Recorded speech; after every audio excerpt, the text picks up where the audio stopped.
Hi hello welcome back to my mini vlog. ಇದು ಬಂದು ಮಂಗಳವಾರದ mini vlog ಆಗಿರುತ್ತೆ. 3 ದಿನದಿಂದ ತಲೆಗೆ ಸ್ನಾನ ಮಾಡಿ ತಲೆ ಎಲ್ಲ ನೋವು ಬಂದುಬಿಟ್ಟಿತ್ತು. ಅದಕ್ಕೆ ಇವತ್ತು ಆಯಿಲ್ ಮಸಾಜ್ ಮಾಡಿಕೊಂಡು ಹಬ್ಬದ ದಿನ ಮಾಡಿದ ಪಾಯಸ ಯಾರೂ ಕುಡ್ದಿರಲಿಲ್ಲ. ಸೊ ಹಂಗಾಗಿ ನಮ್ಮ ಮನೇಲಿ ನಾನೇ ಕುಡಿಬೇಕು. ಹಾಗಾಗಿ ಅದು ಸ್ವಲ್ಪ ಇತ್ತು ಅಂತ ಹೇಳಿ ಬಿಸಿ ಮಾಡಿಕೊಂಡು ಕುಡಿಯೋಣ ಅಂತ ಕುಡಿತಾ ಇದ್ದೆ. ಆ್ಯಂಡ್ ನನ್ನ ಮಗಳು ಕೂಡ ಮಲ್ಕೊಂಡಿದ್ಲು ಆ ಟೈಮಲ್ಲಿ. ಸೊ ಹಂಗಾಗಿ ಕುಡಿಯೋಣ ಅಂತ ಕುಡಿತಿದ್ದೆ. ಅಷ್ಟರಲ್ಲಿ ಅವಳು ಕೂಡ ಎದ್ಬಿಟ್ಲು. ಇನ್ನು ಅವಳನ್ನ ಎತ್ಕೊಂಡು ಅವಳಿಗೂ ಕುಡಿಸಿ ನಾನು ಕುಡಿತಾ ಇದ್ದೆ. ಇವಾಗಂತೂ ಅವಳು ಡೈಲಿ ರೊಟೀನೇ ಫುಲ್ ಚೇಂಜ್ ಆಗಿ ಹೋಗ್ಬಿಟ್ಟೈತೆ. ಬೆಳಗ್ಗೆ ಲೇಟಾಗಿ ಎದ್ದೇಳ್ತಾಳೆ, ಮತ್ತು ಸ್ನಾನ ಮಾಡಿ ಮಲ್ಕೊಂಡಾಗಲೂ ಲೇಟಾಗಿ ಎದ್ದೇಳ್ತಾಳೆ, ಮತ್ತು ಮಧ್ಯಾಹ್ನ ಮಲ್ಕೊಳ್ಳಲ್ಲ, ಸಂಜೆ 5 ಗಂಟೆಲಿ ಮಲ್ಕೋತಾಳೆ, ರಾತ್ರಿ 11 ಗಂಟೆಗೆ ಮಲ್ಕೋತಾಳೆ. ಈ ರೀತಿಯಾಗಿ ಅವಳ ರೊಟೀನ್ ಚೇಂಜ್ ಆಗಿಬಿಟ್ಟೈತೆ. ಸೊ ಅವಳ ರೊಟೀನ್ ಚೇಂಜ್ ಆದಾಗೆ ನನ್ನ ರೊಟೀನು ಸಹ ಚೇಂಜ್ ಮಾಡ್ಕೋಬೇಕು.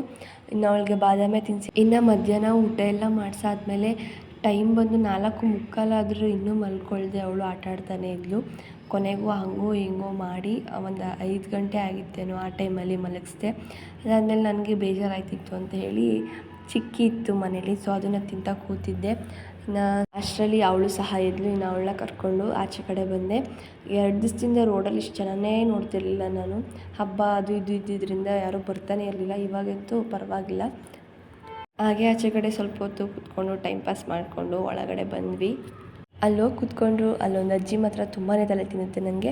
ಅದಾದಮೇಲೆ ಒಳಗಡೆ ಬಂದುಬಿಟ್ಟು ಸೊ ತೊಳೆದಿದ್ದ ಪಾತ್ರೆಗಳೆಲ್ಲನೂ ನೀಟಾಗಿ ಜೋಡಿಸಿ ಎತ್ತಿಟ್ಕೊಂಡಾದಮೇಲೆ ಫಸ್ಟ್ ನನ್ನ ಮಗಳಿಗೆ ಹಾಲನ್ನ ಕಾಯಿಸ್ಕೊಳ್ಳೋಣ ಅಂತ ಹೇಳಿ ಹಾಲನ್ನ ಕಾಯಕ್ಕೆ ಇಟ್ಟಿದ್ದೆ ಅವಳಿಗೋಸ್ಕರ ಅಂತ. ಇನ್ನು ಅವಳಿಗೆ ಕಾಯಿಸಿ ನಾನು ಕೂಡ ಕಾಫಿ ಮಾಡಿಕೊಂಡು ಕುಡಿದೆ. ವಿಡಿಯೋ ಇಷ್ಟ ಆದರೆ ಒಂದು ಲೈಕ್ ಮಾಡಿ, ಶೇರ್ ಮಾಡಿ, ಕಮೆಂಟ್ ಮಾಡಿ, ಹಾಗೆ ನನ್ನ ಇನ್ಸ್ಟಾದಲ್ಲಿ ಫಾಲೋ ಮಾಡಿ, ಯೂಟ್ಯೂಬಲ್ಲಿ ಸಬ್ಸ್ಕ್ರೈಬ್ ಮಾಡಿ. Thank you for the watching.